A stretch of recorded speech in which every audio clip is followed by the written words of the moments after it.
What's up, everybody? We're back in the garage. Now that we have the 240 started, we're going to tidy up the interior, vacuum that out, mount the seats up. I have to replace the transmission rear main seal and put the drive shaft in, so we'll do that and probably tidy up a few other things along the way. Let's get into it.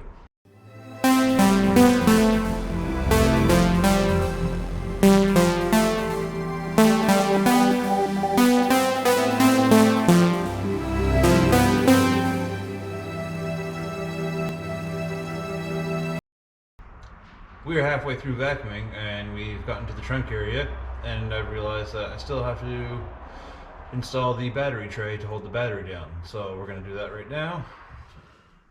This here is where the battery tray is going to go.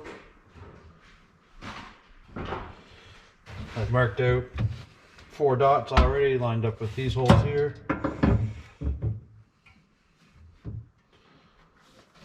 That'll lay in there like that. So let's get drilling.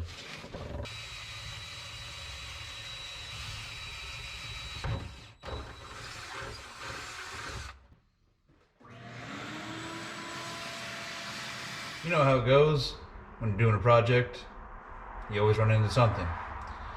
So I can get to these 2 outside bolts, but I can't get to the inside ones as they are inside the frame rail. So I'm going to get some nut certs and just fill all 4 holes with the nut certs, and should be a good solve. Let's continue vacuuming.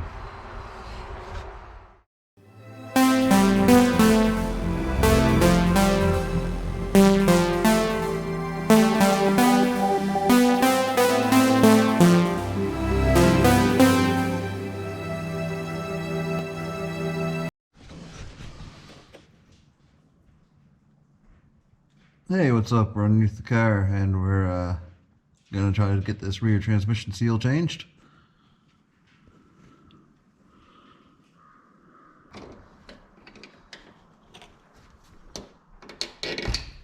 There we go.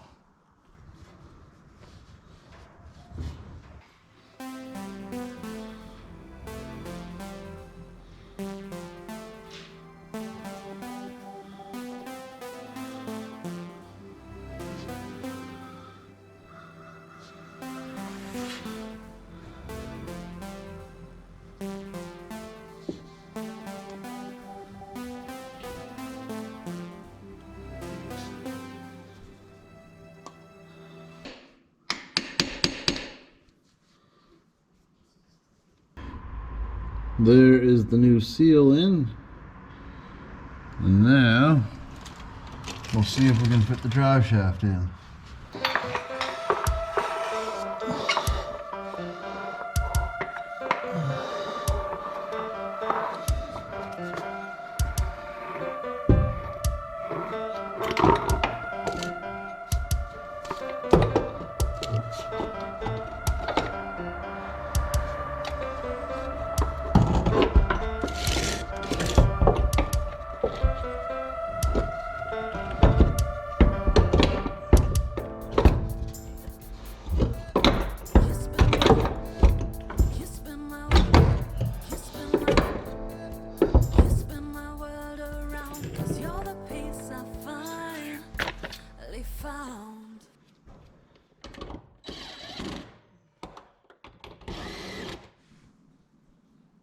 There is a look at the drive shaft,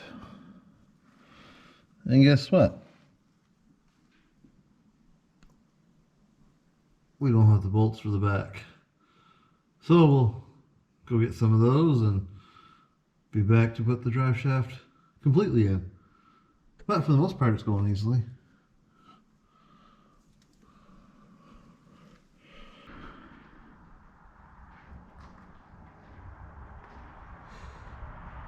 So we have a leak underneath the intake manifold. One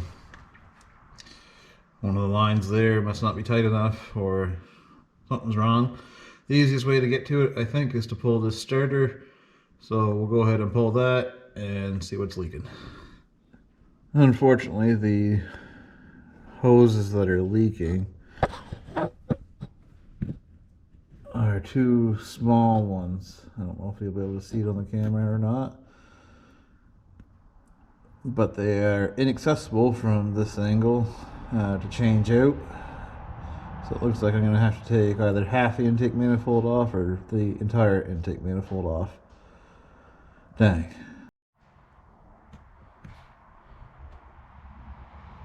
We had to take the intake manifold off and to get to the leaks in the end. The two that were leaking were these two here. They had the old style clamps on them. So I replaced them with those clamps. And I'm going to put a new hose for the brake here, and so it's not spliced anymore.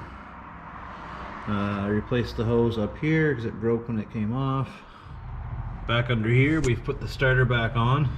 We tightened up all the clamps on these hoses to make sure they were good and snug. And we're gonna do the fuel system. So we're gonna cut the fuel lines back. I already cut one back there, you can see.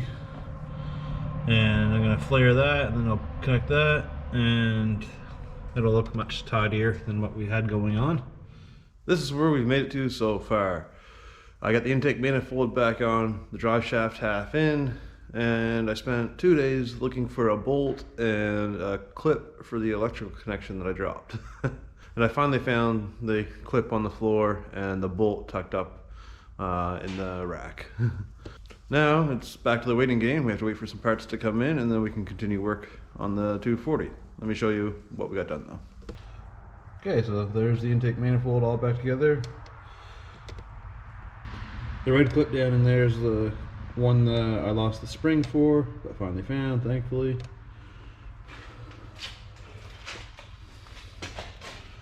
Moving around, we cut that one fuel line. Didn't end up having to cut the other one, and the way it's looped there is just the way it works for now.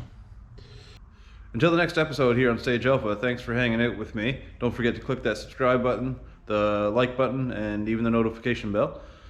Also, you can join me over on Instagram at shaker.est.84. As we wait for parts for the 240, we do have other projects to take care of, so we'll be jumping into those. So look for those videos coming up. Cheers!